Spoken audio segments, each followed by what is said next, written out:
Rain is moving out. In the meantime, though, that morning commute extra slick along 77, tracking some cars going 68, 64.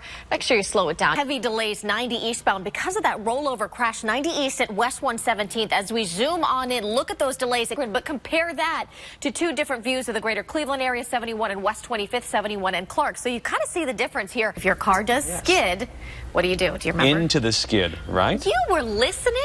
Just got a tweet from my friend Bees Weatherick 96 saying it is really the struggle this morning, taking a picture of what it looks like. That's true friendship right there. Terrence and Kareem. Oh, she said it. She's not sure. She's not sure. All right, now the shore right looking good this morning. No issues for you on the highway. We just had one accident. This is where the accident site is. You can get off. You can exit if you're stuck in it at 306. You're starting to see that slow congestion forming. That's what the yellow color means and the delay it's causing.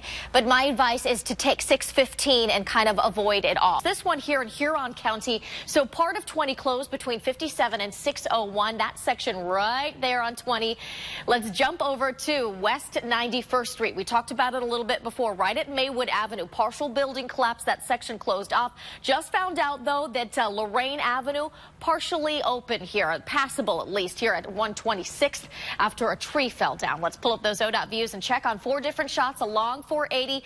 Traffic's building. Make sure you go slow because the highways are still very slick out there. On the scene of that 2-car crash just before Fleet on 77, and then another accident into the News 5 Traffic Center. This one 90 eastbound right at Dead Man's Curve. Now, we do have power outages in Cuyahoga County. As we move on over here, I spoke with Cleveland Police. They're saying that some of the light poles on 480 out because the power is out. Can't really tell from this camera shot here at 480 and Transportation Boulevard, but according to the dispatch person I spoke with over the phone, really you're going to see this around Transportation and Lee. So the wet roads and some of those lights being out, not making your commute very easy this morning. Guys, we do have that rollover we're still tracking, 77 right at Grant. Look at the delay that it is causing now beyond 480. That left lane's blocked. Let me show you what it looks like outside. Police still on the scene. We're into a half hour right now. That ODOT video right here. 77 right at Grant. So you see those flashing lights, cars getting by in that farthest right lane. But look at that extensive backup. You see those cars at a standstill right there at 77 as you approach 480. I'll let you know if it improves, but for now, plan ahead. The radar along our News 5 traffic maps showing that, yeah, 77, we're seeing those heavier pockets of rain this morning. JD will have more. We are already seeing an accident here in the Akron-Canton area. Summit County 77 northbound. That's between Ridgewood and Massillon. Elsewhere, though, not really impacting our drive times. Traffic is still light. So 480 eastbound, our 3D city zoom, those eastbound lanes 77 to 271, an 8-minute commute for you, tracking average speeds 59 miles per hour. But we've been showing you these all morning long. News 5 traffic maps. Samara mentioned Worcester. Look at it there along 71, Canton area, Tuscarawas County dealing with it. Over here in Lorain, be extra careful on the turnpike at 90 if you're making your way into the city that way. Also 90 in Menor, Lake Geauga County, keeping a close eye on that. We do have State Route 14 in Portage County. That bridge over Lake Rockwell is closed until further notice. ODOT deeming it unsafe for now, and they're making that bridge repair. The detour is going to be 303 to 44. Heading outside, I'll show you what just south of Akron looks like here at 76 right at 224, and we are off to a very foggy start. Samara saying that dense fog advisory not lifting until 9 a.m. this morning. Over to you.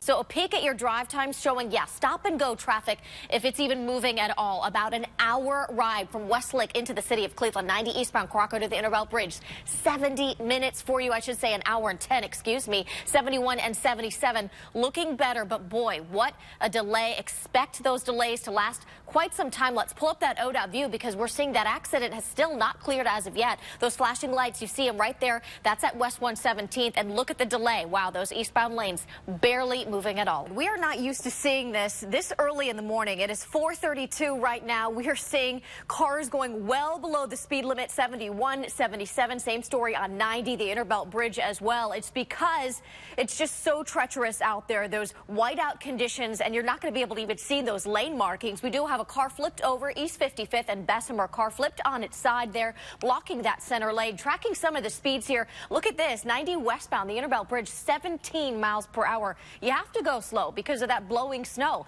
Let me show you what it looks like outside. 4 different views along the highways showing that it almost looks like fog out there just because the visibility is an issue. It's just that blowing snow making travel Very dangerous this morning. Over to you guys. We have a water main break. Quincy Avenue closed between 64th and 66th. Again, this is in the city of Cleveland. Let's head northeast. We do have a 2-car crash, Elk and 102. Don't know yet when that area will be reopened as police investigate that scene. The biggest story, though, the rain impacting 77 in the southern portions of our viewing area, Akron, Canton, New Philly. Slow it down on the highway. I'll pull up an ODOT view and show you what it looks like outside. 77 in Arlington and Canton, picking up those northbound lanes. That's the headlights there. Not too bad in that section. Over to you.